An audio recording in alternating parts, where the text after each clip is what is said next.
All right, so my name's Ryan Lotito. I'm 21 years old. I'm currently a student in college as well as a collegiate baseball player, and I'm the owner of Supreme Custom Gloves. It's a glove company that I created in order to design custom gloves, basically like batting gloves or even like football gloves. And I've been fortunate enough to work with multiple professional athletes within those two sports and design gloves. And recently, I was able to actually design a pair of batting gloves for the American League batting champion last year, Tim Anderson. So that was a pretty Okay. cool experience to be able to have that happen, as well as I've been fortunate enough to design a pair of football gloves for Deshaun Jackson. So I've been fortunate enough to have those opportunities, and I think it's truly a blessing to be part of the Negro League's um, sale that the benefit sale that's going on, because me as a young African American that plays baseball, I can attest and really appreciate what they've went through previously. So I really like to spread light upon what they did and how they went about things to further advance the game to what it is today. Okay. Renee, you happen to be on mute at the moment, so there we go. All right. Yeah, thanks. That's a great story, Ryan. Thank you. Good luck with everything. I really appreciate that. So, no worries. I see the poster behind you, and that's going to lead to something I actually done. So, Renee Flourville, New Yorker, born and raised, somehow became a Met fan. Easily became a Met fan in '86. I mean, who couldn't? That was just a magical year. And sports fan all my life. I played baseball, football, a little bit of college football, but I've always had an art background, and I ended up shifting my career going into graphic design. So as a professional, I'm a graphic designer. And then along the way, when becoming a father, I have two boys that play high-level soccer, and a good friend of mine who's an illustrator who actually put me on to this Negro League baseball museum auction. It was like, oh, send me a photo of your boys. And he did it. And then he made a poster, just like the one behind you, Ryan. Sort of like that, but he added some graphic spin to it. This was about 6 years ago. And we looked at it, we were like, damn, dude, we should do this as a business. I mean, I hate the photos I get from my kids. They're just, classroom photos, but with the baseball uniform on it. It's so boring. Right. Why don't we make posters? Kids would love it. So we launched that. We called it R2 Studios, and it's been evolving ever since. So that combined my passion for sports and design and art and everything. And it's been a journey since then. So a lot of it has been freelance, but about 3 years ago, we jumped and been trying to do this, have been doing this full time. So, it's leading to us to so many different roads.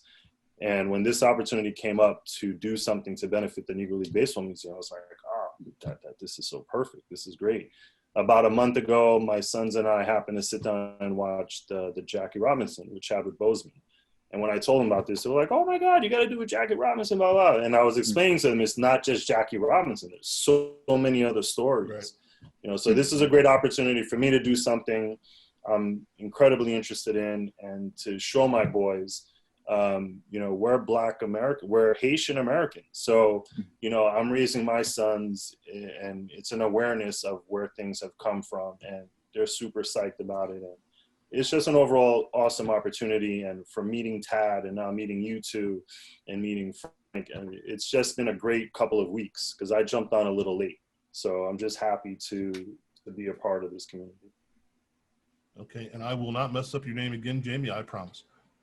It's all good. And I have to say, Ryan, for being as young as you are and already having the accomplishments that you've done, that's a great start. And, it's fantastic that you're a collegiate ball player, and I think you're going to have a lot to offer.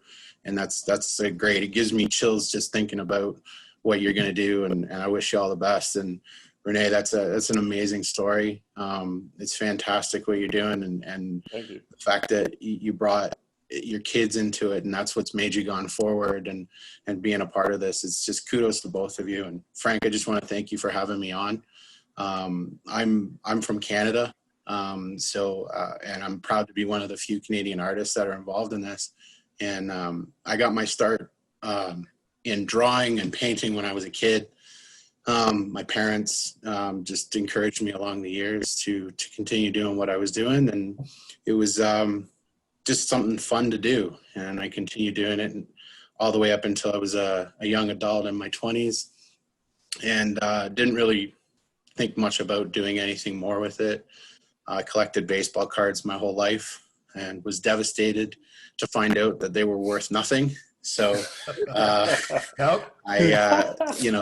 I got my start in art basically drawing those pictures on those baseball cards and buying Beckett magazine and trying to recreate the pictures. And they used to have art on the inside of the covers, and I would buy them every month, and I would just try to recreate that artwork on poster boards in my bedroom with a HB pencil.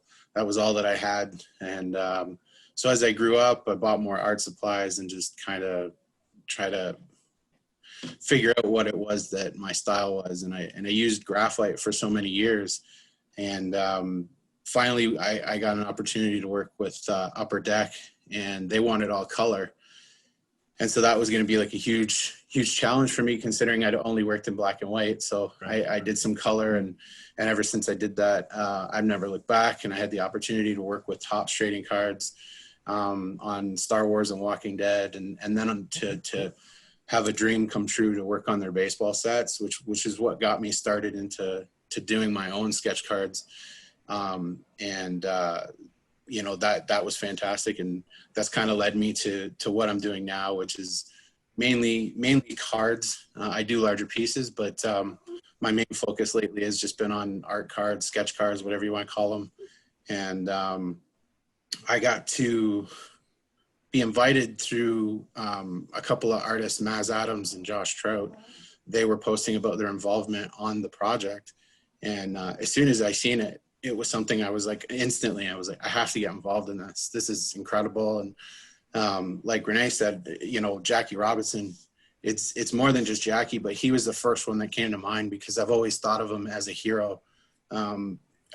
He's the one story that is known globally. But for me to be able to, I hadn't done a Jackie Robinson piece before. So to be able to do what I did of Jackie was, it had to be done. So that's kind of why I went the way that I went. But as a Canadian, not everybody knows locally, especially from where I'm from, about Negro leagues. And I just wanted to try to have my voice be a part of that in Canada. So it was really important. Well, you've all three given me something. I'll try and keep it brief because it's about you, not about me. Jamie, the baseball card thing. I stole my brother's baseball cards after he grew up, and I'm like, these are going to be worth something. Yeah. I got the book out, like, this Reggie Jackson card is worth this and that one. And I tried to sell them one day. It's like, and that'll be $8. Yeah. I got 700 cards here. I've been collecting these things. I've moved them like to 18 different apartments, and now you tell me they're worth $7. So, but it was still great to have. I mean, unfortunately, I lost them in a fire not too long ago, but it was great to have. But I appreciate that background. Renee, just a little something for you. I know LinkedIn is what it is, but as a Mets fan, I just had received a connection from Dwight Gooden a couple days ago. So sweet. So if I can get him to get going, we'll roll everything together there. And Ryan, I just have to ask a question. Could you have found two more flamboyant players than Tim Anderson and Deshaun Jackson? I mean, you want somebody exciting, right? I mean, you could have found better guys than that, couldn't you? I honestly, I don't think so, because the whole purpose behind my business is to make it give the players something that's customizable and relevant to them. So I felt like those were the perfect players because they're creating their own image and how they want to be themselves. Yeah. So So especially like for the Tim Anderson goals, I'll just give you like a brief description. So everybody knows the game where he threw the bat against the Royals. Right. So I put that image, that signature image, on the gloves, and he absolutely loved it, because that's what he's about, creating his own image and not going by what everybody else standards are. Yeah, I don't know if there may be one or two other players in the majors that have more fun than him, but I'm not sure that I've seen them. So that's fantastic. Well, guys, and what we see with all of this is that there's an interconnection between everything that we do. Sports brings people together, and Jamie, as you said, when you're looking at being involved in the Negro Leagues, and maybe from Canada, people to understand what's going on there. But when you mentioned Jackie Robinson, he started playing in Montreal. Yeah, so, for sure. There is all of that brings everything full circle. And I think the importance of this is that it's twofold. One, we've forgot about, or we've gone past what the need for the Negro Leagues were, which is a good thing, but we have to remember what it is. You mentioned Tim Anderson. There aren't many African-American players playing in major leagues now. Absolutely. So, that started, the Negro League started that we have to be on an even ground, and now we achieved that, and then now we forgot about it. And I don't know that the people that are vibrant in society now get that. Well, was there a need for the Negro Leagues? Well, there used to be a definite need. And to understand that maybe gets more people involved and gets more people back. Renee, you were talking about your two young kids. What do they learn? And you said, well, there's more to it than just that. And that's very important for everyone to understand. No, go ahead. No, yeah, and it's obviously with everything happening in this country over the last couple of years, it's been, my son, my older one is now 13, in a couple of years he's going to have size, and he's going to be roaming around and doing this thing, and it just teaching them the values that I had growing up, and then, but also keeping them as kids, and having the connection of sports with them is immense for me as a father. I would have loved for them to play baseball, but my older one tried it a couple of years, and he was like, "Dad, I love you, but the sport is not enough action." And I was like, "Look, I get it. I loved it. I played it every single day when I was a kid, but if you don't like it, you don't like it, And that's a whole other webcast of issues with Little League baseball, and it's just, anyway, there's so many ways I think it could be fixed, but the bigger issue is baseball. What's happening, everything is so instant. I mean, we get food delivered in 10 seconds. We get our packages delivered the next morning. And this and that, blah, blah. Baseball doesn't have a clock, as we know. It doesn't have a time. It's just, it's almost being like, man, it's not made for this era. And which sucks, because there's so many amazing athletes. There's so many little nuances to the game, that are being forgotten. And to keep the memory of Negro Leagues alive is very important, and the history of it and the importance of it. And it is a shame that Tim Anderson is one of only like a few dozen. I don't know, it's really, it's crazy to think, but it goes, going back to what I was just saying before, it goes to, okay, my son, what really had him just not liking baseball anymore was when he turned 10, the kids are pitching to each other and they can't pitch. So it's like 12 walks an inning, and it's like, oh my God, they should do things like, have the pitching machine where, hey, at least there'll be action. Have it 5 innings, there'll be action. Every kid gets a cut at a straight fastball, movement, this excitement, the love for the game and playing, those are the little things that need to be done. And baseball is not a cheap sport, so obviously, I'm saying that while soccer is not a cheap sport either. But anyway, the thing with baseball too, it's tough. I can't go get 12 kids, 16 kids. Hey, let's meet at the Sandlot, like the movie. It's or even like Sandlot the movie, where it was just whatever, the 8 or 9 of them. So, I still love baseball tremendously. And it is important. These kind of projects, yeah, we're celebrating the 100th year, which is awesome. But hopefully it doesn't get forgotten out of 101 and 102. You know, keep it going. I love the fact that Jackie Robinson Day every year. I love that I give, you know, props to MLB for keeping that up. And then this year they did Roberto Clemente. Right. You know, those kind of things they got to keep doing. They should do Larry Doby. They should do, you know, they got to keep, because people will, oh, it's just Jackie Robinson. It's like, no, there's a whole lineage. Right. I mean, yeah, Josh Gibson, Sasha, on and on and on. Cool Papa Bell, all, you know, all of these awesome stories. And that's, in my art, I'm trying to bring that, you know, it's something, I'm trying to tell a story in what I do. I don't want to just, you know, there's some amazing illustrators. There's some, I just saw some of Jamie's stuff. There's some amazing artists. But what I'm trying to bring is like the graphic design perspective. I'm bringing, so I did a poster of a league of their own, right? So the pun of we had our own league, the Negro Leagues had their own league. And instead of Tom Hanks, Madonna, and I forgot the third, Gina Davis, I put Rube Foster, Jackie, and Satchel.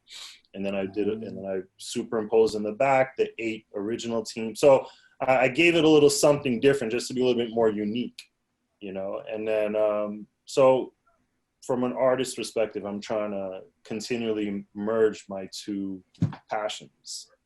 Well, it's something that in a historical sense, it's not a bad thing that we've moved past these dates and these times. Right. But we still have to remember why we've moved past it. For example, you know, Pearl Harbor Day or VE Day or whatever. These days used to be very important and very prominent. We just skate right past them now. But there's a reason for that, because the reason that we had those days, we don't have to worry about it anymore, or we shouldn't have to worry about it anymore. Right. So it's the same kind of thing, but it's important that we remember that. Now, Jamie, I've talked to one other person that does what you do, or at least kind of does what you do. To me, it's not only just that what you're doing, it's how you do it. The detail that it takes to do something on that scale just blows me away. And then you add in what you're doing. No, well, and then you add in what you're doing as far as adding to the Jackie Robinson, those kind of things. It's, how do you come up with the design concept in your head? I guess I'm just lucky. This was easy for me. Breaking barriers, it just made sense. Just because of what he did. He broke the barrier into the major leagues. So that kind of was an easy concept, but I think choosing the photos was a little bit more difficult. I wanted to have originally I was just going to do 2 pictures. And then I thought, well, no, I can't just do 2 because, you know, he also played for the Montreal Royals, and, you know, he also played for the Kansas City Monarchs. So it was a little bit of like, how do I make this work? How do I make it like a bigger piece? And I also wanted to make it a little bit collectible. So that's why I had the 4 individual cards forming one larger piece in hopes to drive the auction higher so that we could give more to the museum. And, you know, so the idea was, okay, card 1 and card 2, we're going to end that auction on Friday, and card 3 and card 4, we'll end it on Saturday, in hopes that whoever hopefully buys 1 and 2 will want to get in on 3 and 4. And somebody else will say, well, I want 1 and 2, but I didn't get them. So I'm going to try to get 3 and 4 and hopefully drive up the price a little bit more so we could raise a little bit more money. But yeah, the idea was just, I mean, I wanted to put so much more, but because it's only 2.5 by 3.5 inches. Right. In fact, my cards, because I have the platinum collection on the bottom, it's only 2.5 by 3 inches. So it's a tight space, but you know, I managed to make it work. So. Well, and it just made me think of something.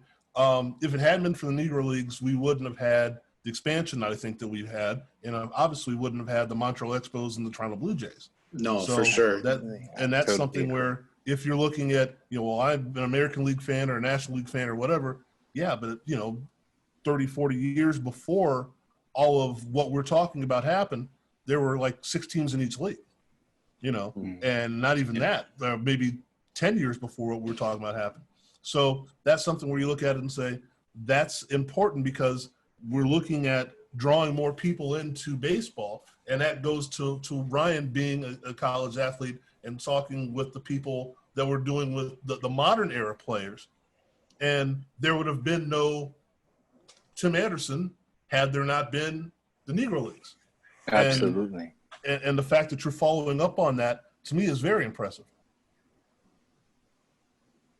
So what gets you to the point where now you're a collegiate athlete, when you look around the landscape of who you're playing with and you're saying, man, we wouldn't be here if this hadn't happened. First of all, you probably wouldn't have been at college, and then moving on from there. So how does that get you involved in this and also with the art that you're doing? Well, it gets me involved in that because, like, as African American, I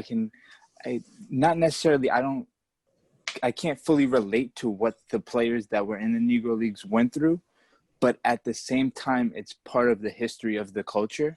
So I feel like it's important for me to try and grasp that concept and really learn about it and understand as to what those players had to deal with, because even as due to the times that we're in, I mean, it's unfortunate, but I've experienced social injustice and racism, but I can't imagine what it was like for those players during that times, because those were obviously a completely different era. But that's why I feel so passionate about really grasping the concept and shedding light upon what the Negro Leagues did, not only for society, but also for the game of baseball. And Renee, you're in New York, so you have a whole plethora of things that have drawn from there, from the Roy Campanellas to even Willie Mays, his last year with the Mets. So a crazy story is so my mother-in-law, she grew up in Harlem in the heyday, and then Harlem started turning a little bit, so her father moved them to St. Albans. So St. Albans, Queens had this incredible plethora, had an incredible just what's the word I'm looking for? I'm sorry, I'm blanking out, but it was just a huge concentration of affluent African Americans. So you had jazz singers, you had ball players, you had entertainers. So she's walking out of her house, she saw Ella Fitzgerald, she saw Nat King Cole, and then she ended up babysitting for Roy Campanella's kids. Wow. So she told me that story 10 years ago. I was like, wait a second. I've been married to your daughter at the time, 15 years, and you're telling me the story now? I was like, what's the deal? So then when I was doing this story, I was like, my wife and I were talking. She's like, oh, I remember my mom babysat for, I was like, oh my gosh, yeah. So the other poster I did was Roy Campanella, and I did the pun of remember the Giants, because he played for the Baltimore Elite Giants. So remember the Titans, I should say. And then, but yeah, New York, I mean, yeah, everything here. Ebbets Field, I mean, the Mets, drawing so much from the Dodger tradition, and you had the New York Cubans, you had, it's on, and just, we have our own little take on baseball here, even though we're in the Northeast. So much I would have loved, I would have loved to have played baseball year round, but it's just, wasn't possible. But people made it happen. It's just, there is a lot of love for baseball here. Of course, the Yankee fans, and, you have some old Dodger, well, I don't know if they're still on, but the Dodger, the Giants, I mean, that must have been an awesome time where you had the Dodgers and the Giants, and that was an incredible moment. And I happen to think Willie Mays is probably the greatest player of all time, in my opinion, my humble opinion. And growing up, modern era, Ken Griffey Jr. was my idol as well. So, but New York is such a hub for a lot of this. Now, as you've been looking at this, are you kind of like, even though I think that I know what I'm talking about, I usually don't. But if we're looking at the history of the Negro Leagues, and most of it could say, well, yeah, the Kansas City Monarchs and the and this team and that team, and we can say Cool Papa Bell, but we look at it again. It was a league, so we're getting, for lack of a better term, dragged into more of what was going on. So we're discovering more teams, and the travel, and the ownership, and all of these things that happen. More players, and more stories stories, which I think it's great. If everyone can share just one, like that's a great story. If everyone can share just one thing that they've discovered, then we get more and more and more and more. And the more of that that we get, the better off we are. And again, I talking to Tad Robinson, if anyone knows what I'm talking about, the Negro League Hall of Fame and the museum and all of that, I think it's a fantastic thing that we're bringing this all together. And, we have a diverse group of people. We've talked to some people earlier. We'll talk to some more people. Jamie, give me an idea of how this has kind of affected the way you look at what you do, being involved in this project. It's made me want to change my style, to be quite honest with you. Oh, really? I have been primarily, most of the work that I've done has just been, a client will say, here I want this, Mike Trout card, and I will do the image of Mike Trout and I will do the background just as normal and boring. And to be quite frank, I hate doing backgrounds. And so when the project came up and I said, I have to do something extra special for this, it just came to me. And I loved doing it. It was exciting. It was the whole creative process behind it. Even though it came pretty easy, which I was lucky for, it was something that I was really proud of. So it's kind of changed my way of thinking of like, okay, so I love how I've done this. So how do I continue to do this going forward? And I've already got like a storyboard of ideas of what I'm going to do going forward. But not only that is, and I talked to Tad and I've talked to some other artists about like, we can't just let this go. We have to continue doing this. And I know Tad is, he's continuing to donate the rest of the year and I'd like to continue to do that as well. But just, it's completely changed my style and where I'm going to go from here. Okay, and I apologize. I said Tad Robinson. I've got Jackie Robinson on the brains, Tad Richardson. Sorry about that. Yeah. Ryan, and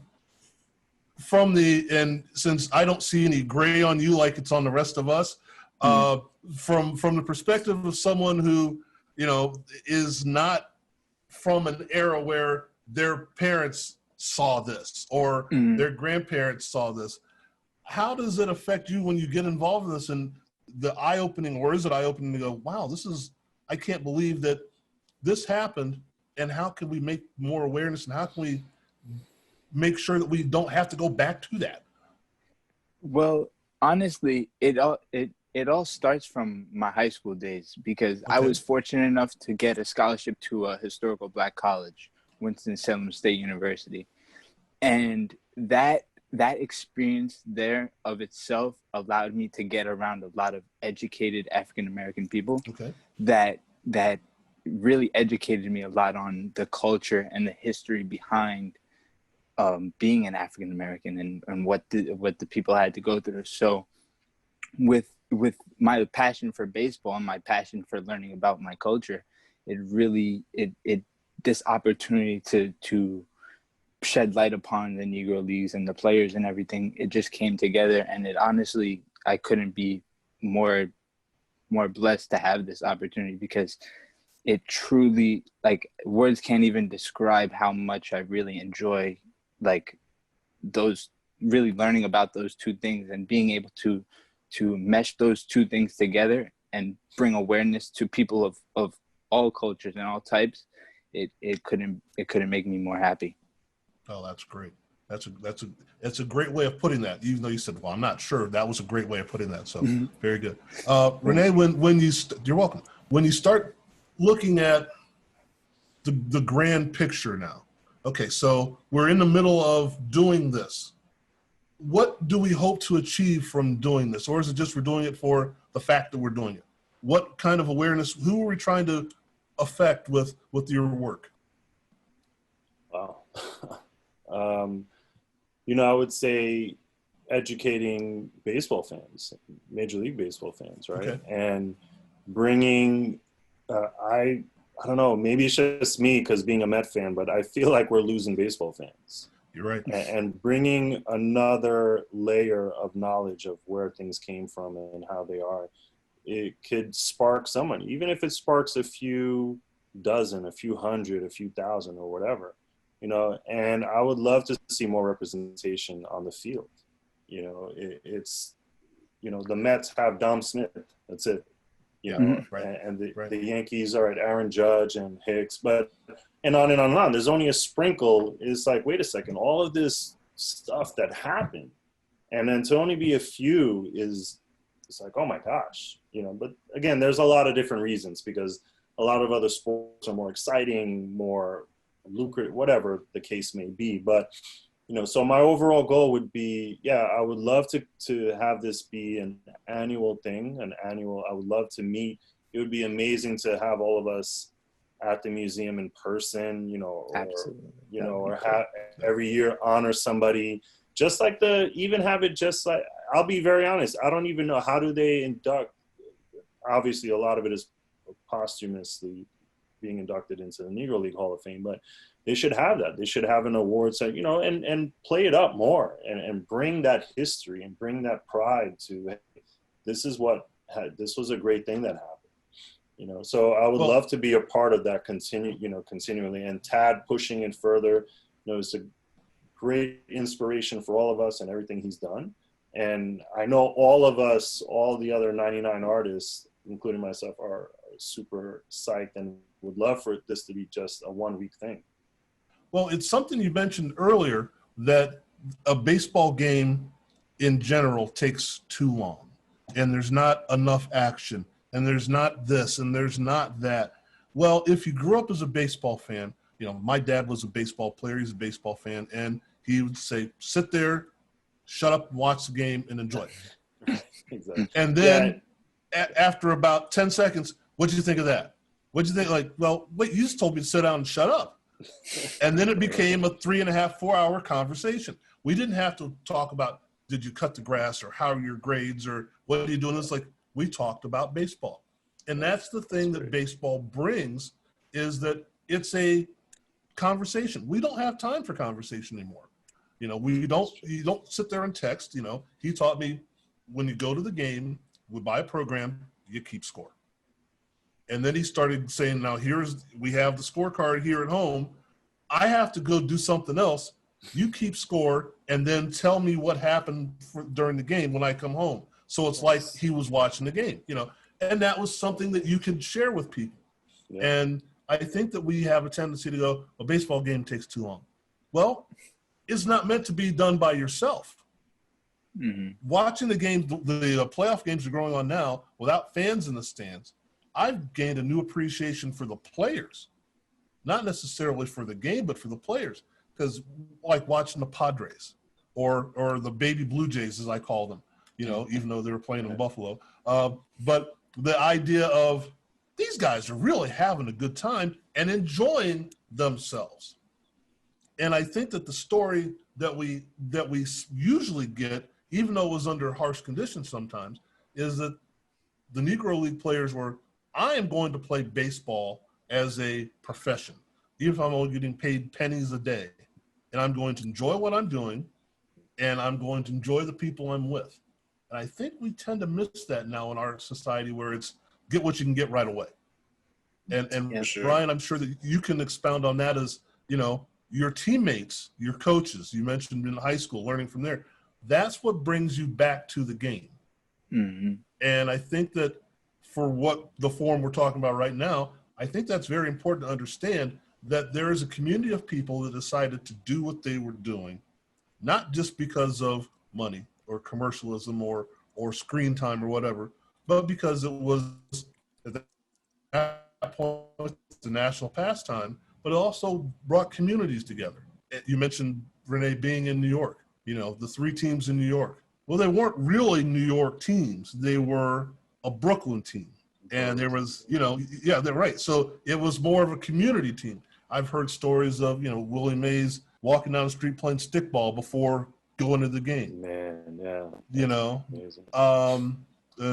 A gentleman that does some stuff with us, he's talking about getting, for one of the pieces he was doing, a memorabilia piece, getting the bus passes and the addresses of the players because they lived in the neighborhood. Mm-hmm. So they would walk to the game or ride the bus or ride the trolley or whatever the game, because it was part of the community. And again, Justin, we're I did it again. We're talking about being in Canada and understanding how many minor league teams are there in Canada? How many minor league teams have been in Canada? When we as Americans think, well, it's just the Expos and they've been gone for a while, and the Blue Jays, and how much is going on there, and Canadian baseball and whatnot, and all that's been this derivative of what we're talking about. And I will not butcher your name again. I'm sorry, but It's okay. I have so many things going on in my head. I apologize, but All good. it's the idea of saying what you're doing is just so. As we were talking about collecting cards, you put a different spin on the cards, which is really cool. Ryan, we all have at one point said, I'm just going to get some gloves because that's what everyone else does and I don't hurt my hand. But now there's a whole new thing to it. Absolutely. That to me is really, really cool. And Renee, you're talking about, well, they look like the class picture and there it is. And then the photographer could have done that and blah, blah, blah, blah, blah. Now we've made it to where it's a personal portrait of what we're doing and then carrying that along and the stories that go with it. So I know I rambled there, guys. I'm sorry. I said it wasn't about me. It's about you guys. But it's the concept of as we draw things together and as we put things together and as we promote what we're doing, I think we're doing a great job. So I want to thank you guys for joining us. To me, it's been a fantastic story, and I hope we can do things together, individually and together, to promote what you're doing with the Hall of Fame and what you're doing individually. So Ryan, if you would give us a kind of a recap of where you can be found and what you're doing so people can locate you and all the links and all the good fun stuff. All right. Well, my social media for my business is at Supreme Gloves. You can find me on Instagram, and that's also the website, supremecustomgloves.com. My personal Instagram is Lotito Athlete. And like I said before, I'm the owner and CEO of Supreme Gloves, and I bring a personal touch to the sport of baseball or football and allow athletes to express themselves with the gear that they wear on the field. Thank you, sir. Renee? So I can be found at Renee3Art on Instagram and Twitter. As I mentioned before, I've worked closely with a good friend of mine, and we've created a R2 Studio. So that's r2studios.nyc. And, I'm open for custom work, pieces I've done, you could see, and open to collaborating with anybody as well. And I should have said the other guy, but I'm going to call him Jamie this time. I'm sorry. I hate when people do that to my name. Where can we find what you're doing and what's going on? So on social media, on Twitter and on Instagram, I'm at Legacy Sports Art. My website is legacysportsart.com. And you can find me on Facebook at Jamie Thomas Studios. Okay, gentlemen, I could do this all day, but I know some of you have other things you have to do, as myself as well. And we want to get this all put together so we get it out before the end of the show. So I want to make sure before the end of the Hall of Fame show. So I want to make sure we get everything out there in the cyberspace so we can be done. So again, I appreciate what you're doing. We'll reconnect here shortly. It's been great, and it's been an honor to talk to you. Thank you very much. Awesome. Thank you, Thanks, guys. Thank you. Thank you, everyone. Take care, guys. You as